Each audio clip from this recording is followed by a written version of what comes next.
envolve o outro estado alto de massa. Então eu teria uma transição, quer dizer, esse campo aqui, ele é uma combinação linear de duas excitações que têm massas bem definidas. Vamos dizer, um pouco como no caso do neutrino, seria melhor dizendo, né? No caso dos neutrinos, a gente define o neutrino do elétron e o neutrino do muon pelas cargas dele, pelas cargas leptônicas. Depois, quando a gente introduz o termo de massa, que é o termo de Majorana, que mistura as massas dos neutrinos, né? A gente forma aquele termo tipo massa de Majorana, e a gente reinterpreta os neutrinos massivos. Então, os neutrinos, vamos dizer, massivos, aí por que os neutrinos oscilam? Por que o neutrino do elétron oscila para o neutrino do muon, e o neutrino do muon oscila para o neutrino do elétron, e vice-versa, e com tal também?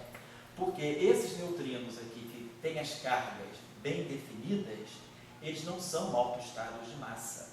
Então, eles são combinação linear de autoestados de massa. Então, o neutrino do elétron contém as mesmas, quer dizer, os mesmos campos que o neutrino do muon. Então, eles têm esses coeficientes. Então, flutua o neutrino do elétron, pode flutuar para o neutrino do muon, porque, na verdade, ambos, né, estão escritos em função de autoestados de massa. Aqui seria a mesma coisa. A gente teria, se eu interpretar esse objeto aqui como um fóton, então, eu teria uma flutuação entre o fóton e o parafóton, que é o íon ático B, que são os autoestados de massa, são esses aqui. Então, eu teria, se eu chamar esse cara, se para mim, desde o início, esse objeto aqui é o fóton, e esse aqui vou chamar de parafóton, então o fóton e o parafóton, eles podem oscilar, porque eu tenho um termo de massa, que é um termo cinético, né, que faz o mixing entre eles. Mas ambos são escritos em função de autoestados de massa. Então, esses campos aqui são os campos que realmente têm as massas bem definidas.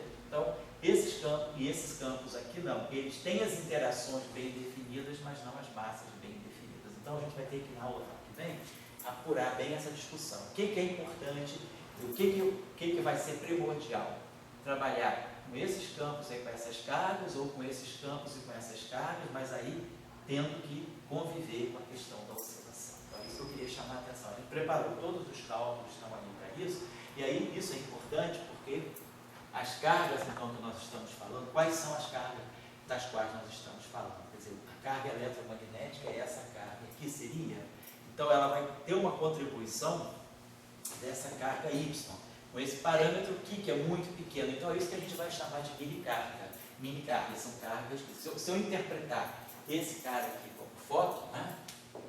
Então essa carga, que é a carga que acopla com o fóton, ela vai ter correções dependentes desse parâmetro. Então ela não necessariamente é uma carga que é múltiplo do E. Ela pode ter, ela é múltipla, mas por grandezas também muito pequenas. É isso que nós queremos discutir. Então, o que está em jogo para a próxima aula agora realmente é vamos dizer assim, o contexto físico desse modelo de mixing entre X e Y. Onde é que a gente vai querer interpretar realmente o nosso fóton?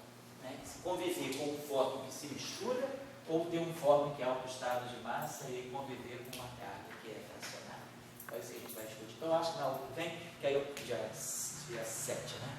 Isso, dia 7 eu ia viajar, dia 7 dia 8, mas não vou mais porque, devido a essa confusão, todo o evento lá em Minas foi cancelado até segunda ordem. Então, eu vou estar por aí. Então, eu dou aula dia 7, quinta-feira, se Deus quiser, e dia 8 tá, é outro curso. Então, gente, Dória, você pode deixar para olhar comigo, te mostrar na segunda-feira?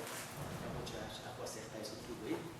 Então, tá, eu vou só explicar ao pessoal que está assistindo a aula de longe, né, que a aula de hoje foi mais curta, porque, na verdade, antes de começar a ter uma aula, a gente gastou 40 minutos aqui para corrigir o erro da outra aula. Então, eu queria chamar a atenção nessa aula aqui, né, a gente ainda vai concluir essa discussão para depois entrar aqui na anisotropia. E eu vou ver se a gente faz primeiro a anisotropia ou primeiro o áxion. Talvez o áxion seja a continuação direta do parafóton e deixar a anisotropia para fechar o curso. Vou ver.